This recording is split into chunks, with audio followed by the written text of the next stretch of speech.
Question 10. Kitty has purchased some chicken food from Pets R Us for $100 for 5 chickens. The food is contaminated and killed all the chickens. That's very unfortunate.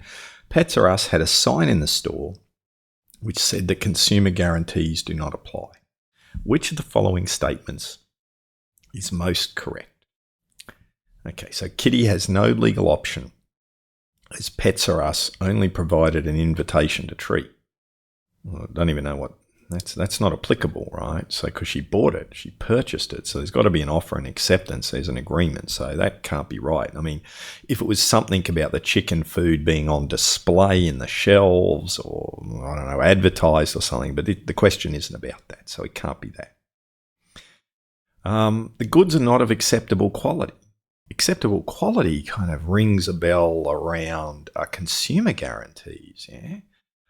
Okay, so why don't I have a look at our week 10 handy dandy hint sheets, and we've got consumer guarantees, acceptable quality. Goods must be fit for the purposes for which they're commonly supplied. So if I think about the particular problem here, Kitty bought chicken food, and you normally get chicken to feed to your you get chicken food to feed to your chickens, but you couldn't do it because it killed it. Well, that sounds like it's accurate.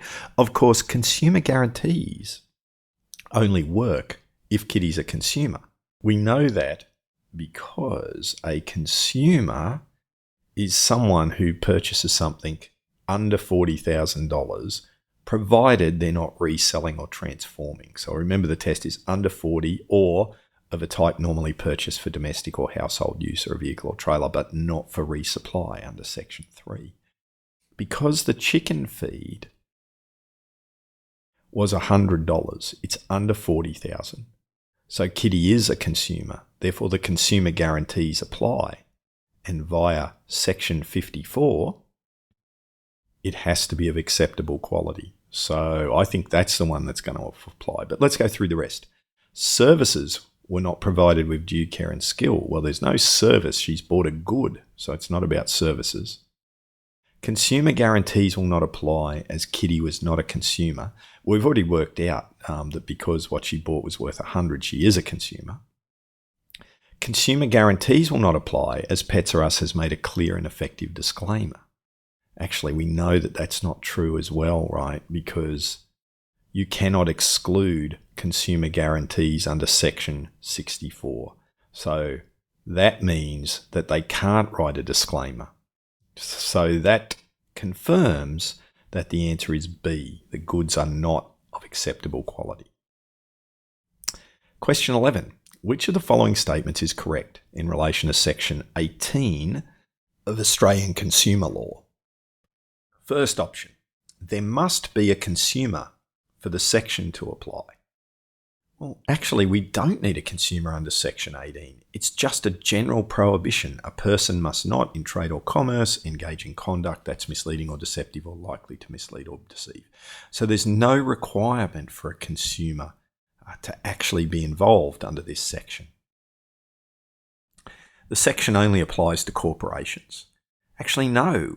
If we read the section, it says a person, so it doesn't just apply to corporations. It applies to people too, individuals, etc. So no, that isn't our particular answer either. The section only applies when someone has been misled or deceived. Well, that's a bit tricky, but the answer is because the section actually says it can be conduct that is misleading or deceptive or likely to mislead or deceive. So it doesn't actually have to mislead or deceive anyone to be a breach. Silence alone cannot constitute misleading conduct. So what is misleading conduct? What is the conduct that is misleading? If you just don't say anything, is that enough to be misleading conduct? And the answer is yes, right? Silence, right? So conduct is very broad. It can be a statement, a claim, even silence can be conduct. So that means that this particular answer, silence alone can constitute conduct. So that's not right. E, a business can use this section if one of its competitors has engaged in misleading or deceptive behaviour. Yes, that is true. That's one of the big things about this particular section. So the answer to question 11 is E. Question 12. Which of the following legal sources provides a principle or principles for determining whether or not a duty of care has been breached? Beautiful, we're on to negligence. Okay, so we want to know whether or not a duty of care has been breached. So we know that to have negligence, we've got to owe a duty. The duty's got to be breached. The breach has to cause the harm. So if we went to our handy-dandy checklist, we see the requirements for negligence. The defendant owed the plaintiff a duty of care. The defendant breached the duty. The defendant's breach caused the harm, and whether defences are there. Breach. Breach is requirement number 2. Requirement number 2, understand if the duty has been breached. Section 9 of the Civil Liability Act is what we're interested in. That's the section that sets out the law in this area. So our answer is B.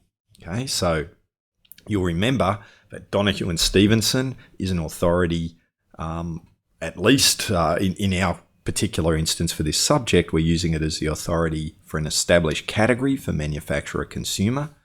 We know Pear and Appand is authority around vulnerability and control as being part of the test for whether the salient features of the case are appropriate for owing a duty of care, part of that test. So have a look at requirement number 1 if you don't know what I'm talking about.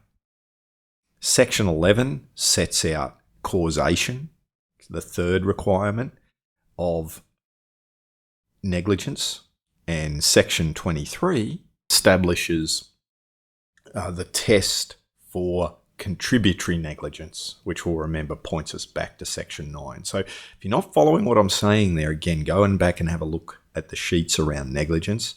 But in essence, we know that Section 9 sets out the law for whether or not a duty of care has been breached.